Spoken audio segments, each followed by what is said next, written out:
Assalamu alaikum and welcome to day 2 of the Bosnia trip. Today we're going to the poster boy of Bosnia, which is Mostar. It's probably one of the most visually aesthetic places in the whole of Europe.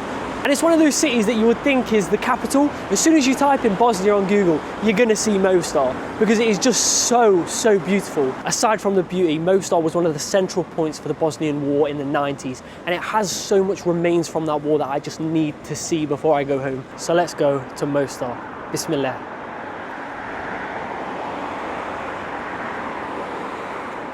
And if you can't already tell from my voice, I'm absolutely cooked right now. Ever since I walked up that mountain the other day, I've been so sick. Like, by the end of that video, I felt so sick, I was like, right, I need to crack a Lemsip. Had a few Lemsip. I've had Lemsip pretty much every day now. It's actually my 4th day here in Bosnia now. So I've done like 3 days where I haven't recorded. But that's just because I've been sick. I've been doing probably nothing. And I've also finally booked my trip home. My original plan was go to Croatia and see Croatia. But I thought, why do I need to go to Croatia? What is even in Croatia? There's probably not really much for me there. But not only is today going to be a banger of a video, inshallah, tomorrow is going to be the real banger. I'm going to a place, actually, I'm not going to ruin it, but make sure you stick around for these videos because there's one video that I'm filming tomorrow that's going to be just insane. In my last video, I was meant to say that I feel like this street in Sarajevo, it looks just how I remember Budapest. They look very similar.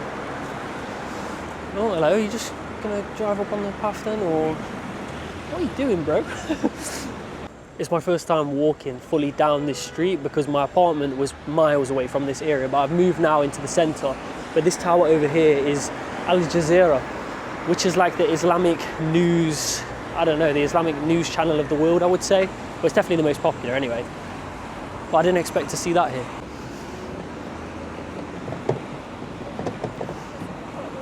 Something I do actually love about Bosnia is even despite the war that happened, the stuff of the Olympics like this, and there's another one further down I think, it's still standing and it's still standing proud. Like the Bosnians are still proud that the Olympics came here. It's not like they've just forgot about it since there was a war. Also, I can cross this road, so I'm gonna jog it off. It's about 7 in the morning now as well, and honestly, the transport here in Bosnia is a bit of a sticky one. It's not that it's bad, it's just that it's so awkward. For example, there's 2 trains you can get in the day. If you miss them, then you ain't coming home if you get there. And then coach, the times are so weird. You're either in Mostar for 9-10 hours or you're in there for free. So I'm only going for 3 hours, which is, it's not ideal, but I'm sick anyway. So if anything, it might be a blessing. You know, normally when you're traveling, right, you seem to come across weirdos and crackheads. But in Bosnia, I've not seen a single homeless person, or no one has even spoke to me. Like, there's not been anyone that stopped me in the street. Also, look at this mosque. All the mosques here have like the Ottoman sort of theme. Something you'd see in Istanbul or Turkey, you see it here. I was just about to start complaining that I've not seen a bakery or anything, but I'm gonna have to see if this one takes card. There's no one even here. Oh, they look fresh. Morning, can I just get a chocolate croissant, please? Cheers, thanks so much. Yeah, this place is quite nice though. Bonjour. Whoa, easy tiger. Some guy almost smashed me off his scooter. Yeah, chocolate croissant. This cost me, I think, about £1, but it's still warm and fresh. Can't complain with that.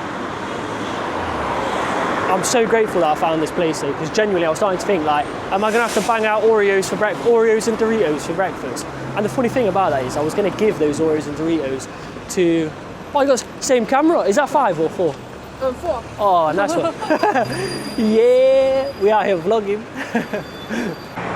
Anyway, back to what I was saying, I almost gave the apartment that I first stayed. I was going to leave the Doritos and Oreos because she said she had a young daughter and I thought, oh, that would be nice. And as bad as it sounds, I'm kind of glad I didn't because I need them today for my journey. Because the coach from Sarajevo, even the train in fact, the train and the coach, they're like 2.5 hours. So I'm travelling 5 hours today just to be in Mostar for 3 hours. So at least leave me a nice comment. Just say something like, wow, Bosnia, or great, I would die for Pakistan. Right, let me check my maps and see where I'm actually heading now because I'm aimlessly just walking at this point. Also, it was a 40-minute walk. Hold on. Which way am I going here? I think I'm going this way. It was a 40-minute walk to the coach station from my apartment, which is quite nutty. I would have taken a taxi, but I've genuinely spent probably about £150 in the last, I don't know, 2-3 days on taxis. New York, concrete jungle where dreams are made of. Truth be told, I haven't been gym in a minute, but when I walked down that mountain the other day, I can't describe how my legs have been feeling. Pain, absolute pain. I can't do anything, like I'm feeling stiff. As soon as I get out of bed, I'm like happy feet when I first get out, like I'm like stumbling all over the gaff. And you know what it is? It's my glute. Oh, all right, yep. You just turn in where I'm walking, mate. Yeah, it's my glutes, like they're just killing it. It's like I did like 100 rep squats or something. Like my glutes are killing just from like stabilizing my legs as I was walking down. Morning, you right? Morning. Good morning. This one. Mostar? Yeah. Check it then. Oh, you have to Check it. check in. What do you mean by that? Hello again, senor. This, yeah. Okay, 12. Nice one.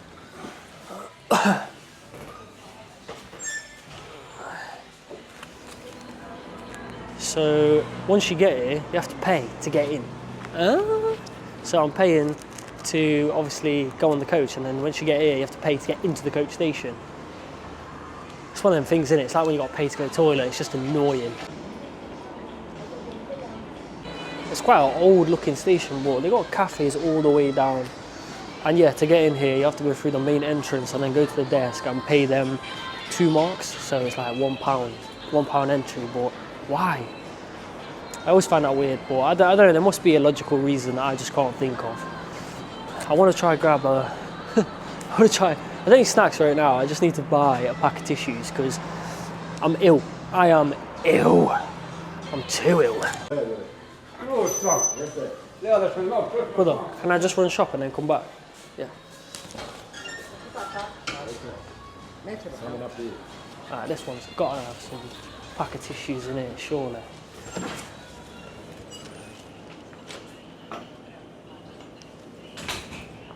Oh, mad. It's quite a nice little shop. Ooh, you got a little monster fridge as well? Cheeky you. Alright, no, but seriously, where are these tissues? Because I actually need it. Do you have tissues? Tissues. Oh, thank you so much. Secured the essentials. Now, obviously, you're probably thinking, why didn't you buy a Monster? You're always buying a Monster. That's because I've already got one. I've already got one prepared. I went yesterday to the shop near me, bought some, well, I bought just a Monster and a bottle of water, to be fair, for this trip.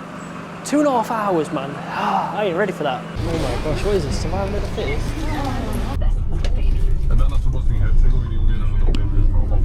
يسألونك عن الأنفال قل الأنفال لله والرسول فاتقوا الله وأصلحوا ذات بينكم وأطيعوا الله ورسوله إن كنتم مؤمنين إنما المؤمنون الذين إذا ذكر الله وجلت قلوبهم وإذا تليت عليهم آياته زادتهم إيمانا وعلى ربهم يتوكلون. Nice. On the way out of the train station, they've just got a little station you can make wudu.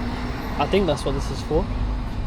I would assume that's the seat and there's the tap, but I don't know. We're finally here in Mostar, and that train journey, not train, I was on a coach, sorry I'm tired.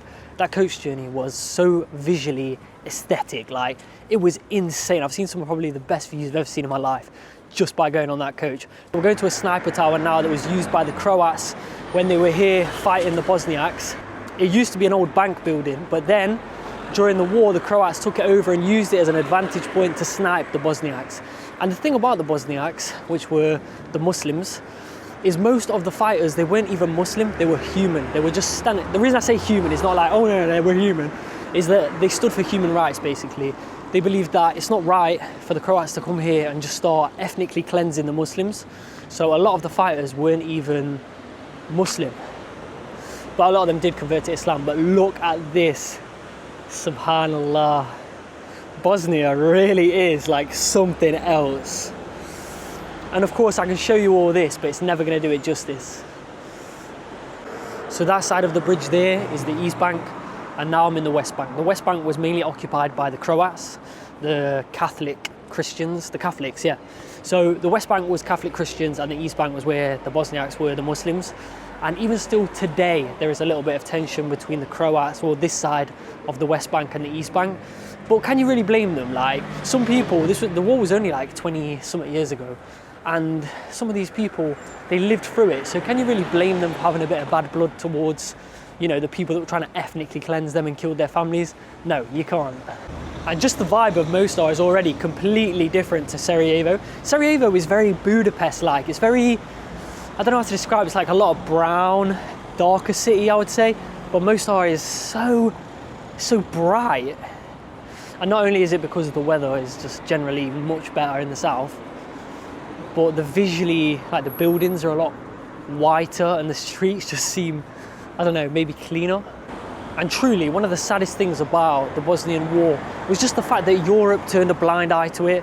And we're sort of seeing the same thing today in the Middle East now. Just Europe turning a blind eye to everything. If you stand for everything, you stand for nothing. And Europe seems to do that. When it comes to the Muslims, they just turn a blind eye. Astaghfirullah. Anyway, I think that is the sniper tower over there. That is huge. And I'm not entirely sure if I'll be able to get inside because it is actually illegal to go inside. So will that stop me? I don't know, I'll find out when I get there. So I don't know if you can see it well on the camera, but up there on the top of the mountain, there's a big Christian cross. Maybe that's a symbol for the Croats. I'm not too sure. But this mountain was used by the Croats, these two mountains actually. Mainly this one here though in the West Bank was used by the Croats to snipe down and kill innocent people, the Bosniaks that were just trying to live their normal life.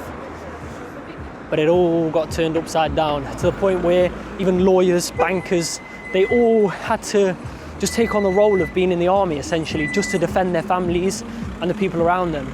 And here it is, the old abandoned bank that got turned into a sniper tower during the war.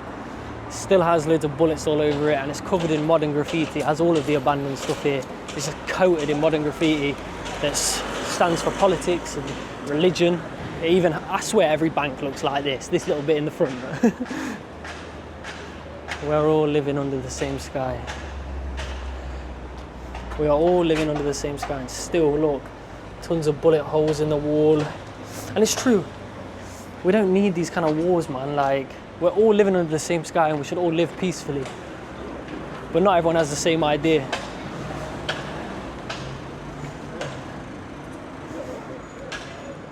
And inside this is what it looks like. It's just been completely stripped of everything.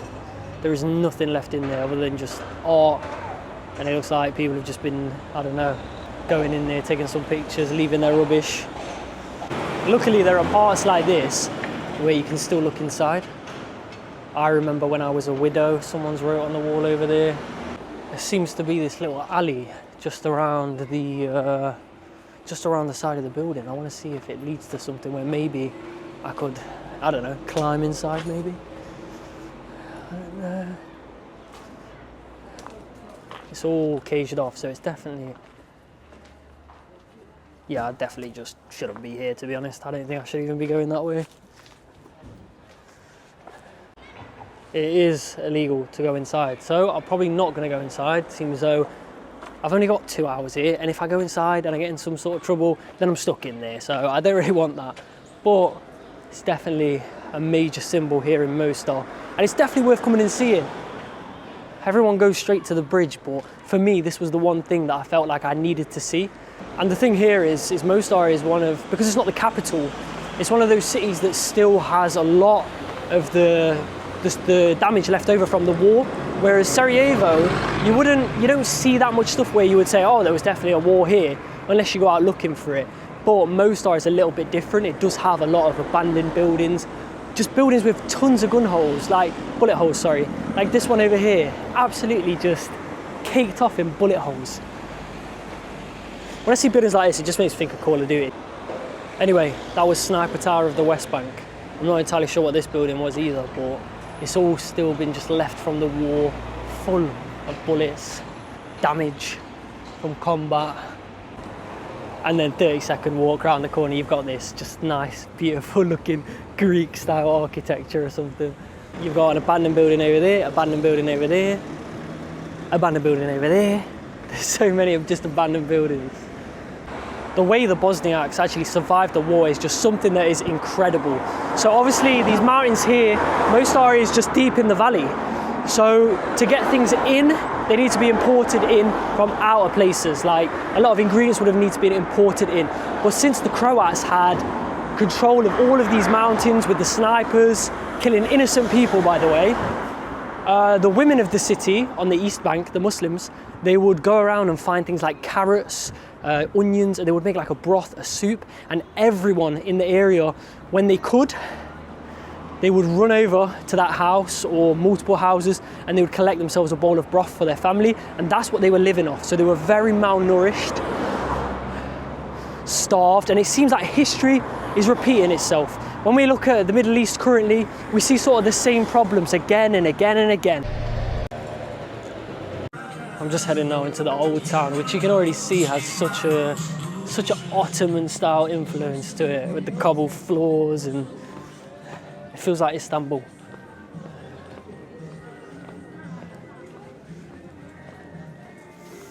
It's literally, this is like the old bazaar in Turkey.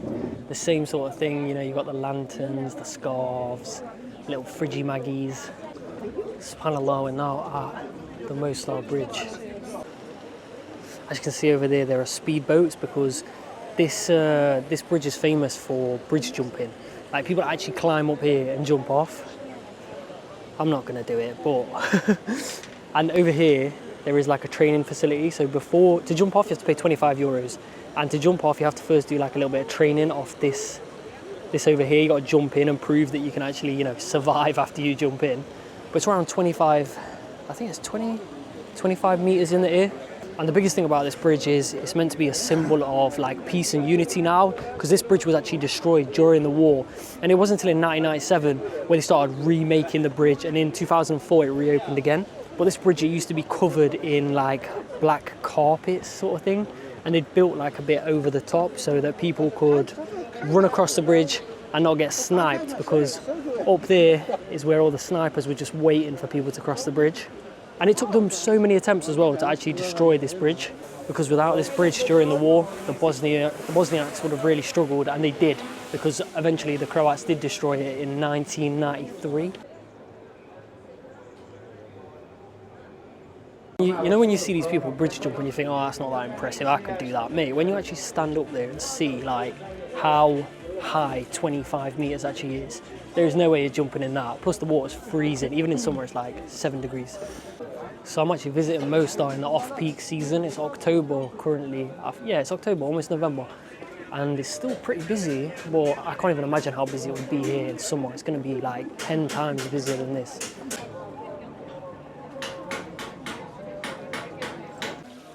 Hi, I can see this mosque here. It looks nice. Let me see if I can go inside. Oh wait, stop visiting. Prayer time. It's prayer time now. I need to get in there and pray then. What am I doing? Well, I'm gonna make wudu here and then I will try to get in a mosque and pray. I didn't even realise what time it was. So if you're watching this and you're not a Muslim, basically before every prayer we need to like purify ourselves with water, which is like rinsing out the mouth, rinsing the nose, washing your hands, washing your feet, your face, your arms. So I'm going to quickly do that now, and then I'm going to ask if I can go in this mosque and just pray, because I'm in a bit of a rush, so I just kind of want to get my prayer in as soon as the adhan goes, get out and then carry on exploring, because my coach is pretty soon, man. I've only got like 2.5 hours here because my coach was late.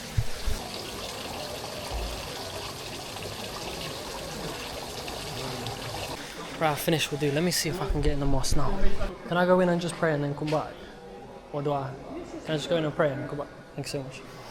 وعلى ربهم يتوكلون الذين يقيمون الصلاة ومما رزقناهم ينفقون أولئك هم المؤمنون حقا. I must have missed the adhan for the mosque because I genuinely didn't hear it, but alhamdulillah I was able to pray, which I'm just so grateful that they didn't give me problems this time. I felt really weird the other day when I went to that mosque and the guy was like, no, like you can't come in the mosque. But it's never someone's place to say no. Like I get the mosque might have certain closing times, but if a Muslim comes to the mosque and says let me pray, the answer should always be yes, in my opinion, because it's not the mosque isn't yours, you know what I mean? You might look after it, but it's the house of Allah. Like, you can't turn me away from the mosque. But anyway, that mosque was really nice, small, beautiful mosque. And the thing about that mosque is you can actually pay a ticket and go up to the top, and a lot of tourists do that. That's why there was a sign that says no tourists, prayer time, because I think the prayer time might have just finished, or it's going to start soon. I'm not too sure, to be honest. But because of that, that's why I had the sign, because people pay, I think it's like 5-10 euros, and you can go to the top of the Adhan Tower and record all of the bridge, the old bridge. So a lot of tourists go in there, and I could see how livid so many people were that they couldn't go in. So alhamdulillah, to be Muslim, I was able to go in.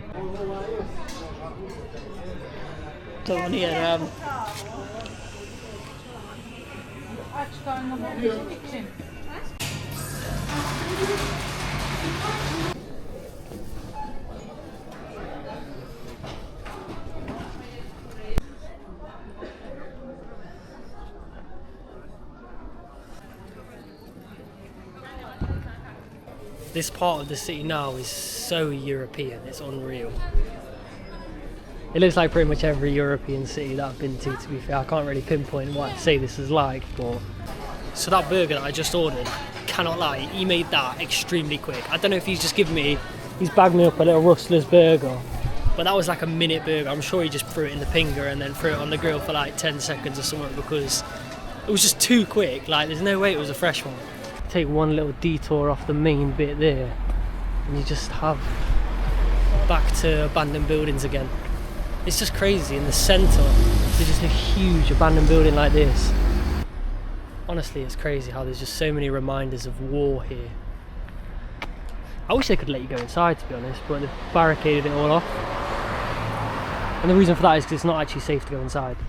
Because these buildings were obviously bombed and all sorts of stuff thrown at them and shot at it, then the chance of it falling down within the next couple of years is probably quite high, to be honest.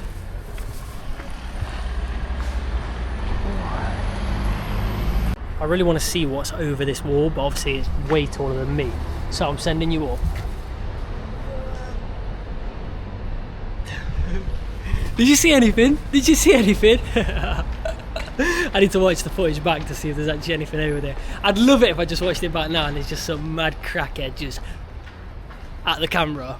This view just shows you how significant that sniper tower was, because if you can see it, I don't know if on camera you can see it, but just over the top of that red roof you can see the sniper tower. So you could see the whole city from up there. I'm gonna come back one day and I'm gonna go up the roof for sure. But I'm not going solo, that's... If I'm going down, someone's coming with me, that's for sure. So if anyone lives in Bosnia around Mostar, shout me and we can go up there. Do you know how at the start of this video I said I'm sick? Well, the sun is 25 degrees. 25 degrees in the end of October. What? Is this a myth? In Europe, 25 degrees in October? But it's honestly, my head feels so stuffy. I need to sniff a line of Lemsip and drink it at the same time. Or maybe it'd be better if I just injected it straight into the bloodstream. I'm going to try this Rustler's burger now. I'm excited? Not really. Am I grateful that I'm able to eat? Absolutely. So I'm going to not complain. It smells alright. I think that's all we say for that burger. We'll leave it there, shall we? I'm going to walk now to the War and Genocide Museum. I feel like that's going to give me the most deepest emotional experience towards the genocide that happened here in Mostar. And obviously I can show you guys inside as well. I hate going to places where they're like dodgy about filming and taking pictures, but I did see that someone else has been posting pictures, so I assume that I can film there.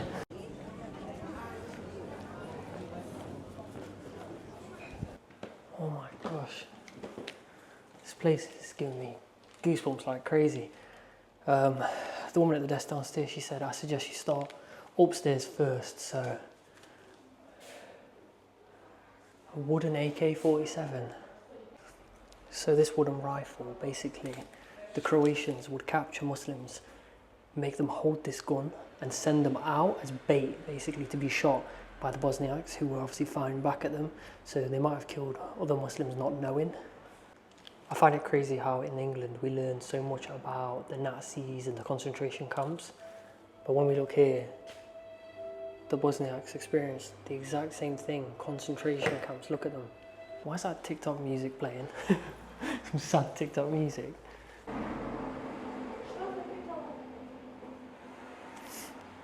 So the most explosives that the Bosniaks had were basically bombs that the Croats threw that didn't explode. So they basically like rewired them and threw them back because they were really, really low on like supplies. Because obviously they were trapped in the valley of the mountains. Oh my God, you know how much that just scared me? When I was walking past, I just looked down here for a second and oh my gosh, you know how much that made me jump?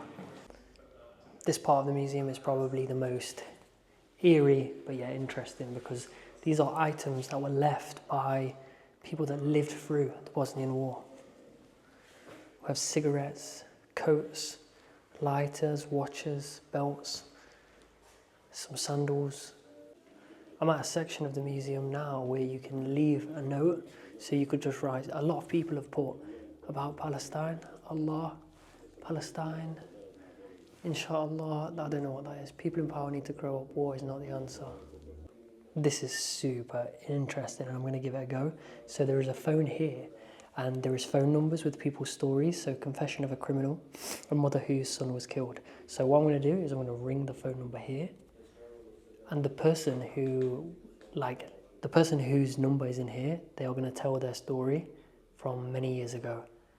That is crazy, and that is sick. That is so sick and so smart, whoever thought to put this here. It's a great form of education. I wish I came to somewhere like this when I was at school. We got all these places at school, and they're never interesting like this. But let me ring that one, confession of a war criminal. Hello, it's ringing. It's working. I will put it to the microphone, hold on.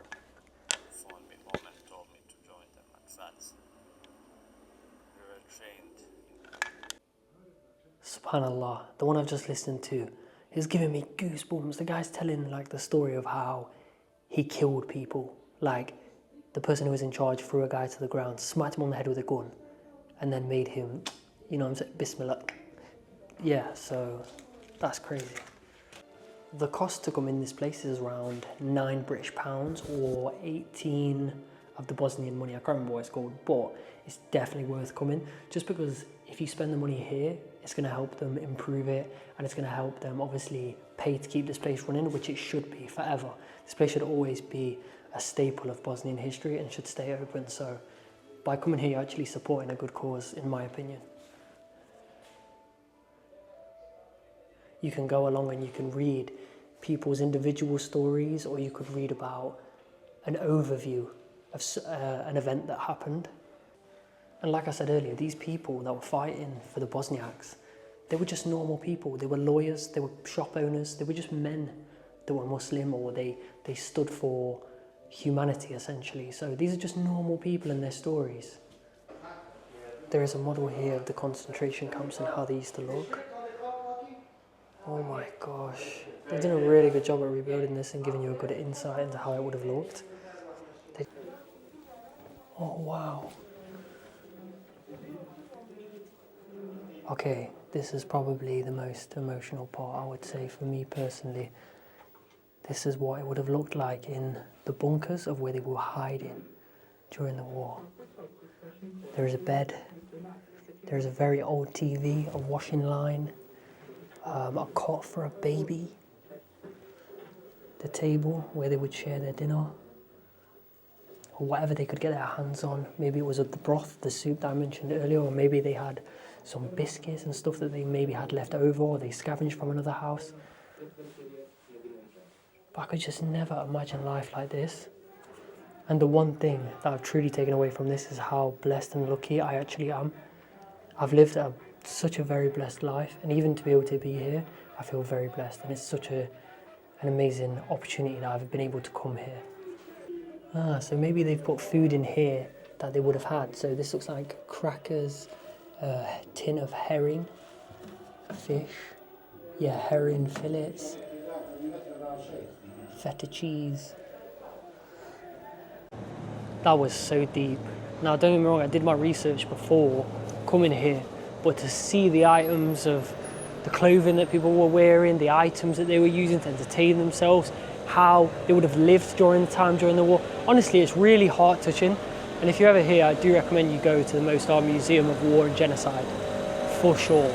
I kind of want to know what kind of videos you watching this video prefer? Do you prefer these talking kind of videos where I just show you my day, whatever I'm doing? Or do you prefer like a purpose-based video where I'm going to somewhere very specific for a specific reason? I would love to know which one you prefer, sorry. I'm gonna make more of that video, because me personally, I prefer to just walk around recording like a daily vlog style video where I'm just chatting, going about my day and taking you along with me. Because when I'm talking to the camera, I feel like I'm with someone.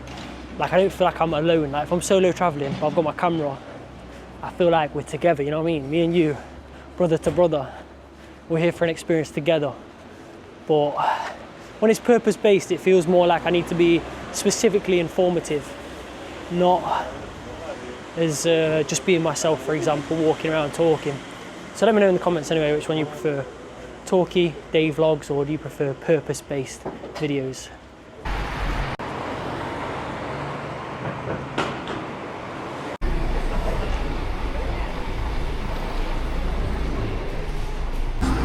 I'm on the coach now, and the guy behind me, like, you know the way people get on the bus here, it's like everyone crowds the door, and I swear this guy was about 2 inches inside me. He was so, I could feel his breath on my back. He was that close to me.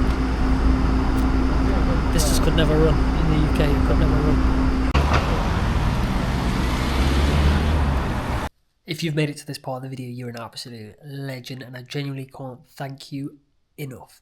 So look, me, I look sick, and I am sick, and I feel like now it's getting to night, I feel worse than the start of the day, and because it's been so sunny, my head has just been like wanting to implode. But I still vlogged it anyway, because I actually really do just enjoy making these videos and just having a chat, especially because, like I said, because I'm here alone, it's always nice to like have a little chat. But yeah, tomorrow, well, not tomorrow for you, but tomorrow for me, I'm going to somewhere very special, and I'm going to film a very, very interesting video. I'll call it that. So make sure you check the video that comes out after this. I'm not even sure when it's going to be up. But yeah, I will see you, inshallah, in the next video. Assalamu alaikum.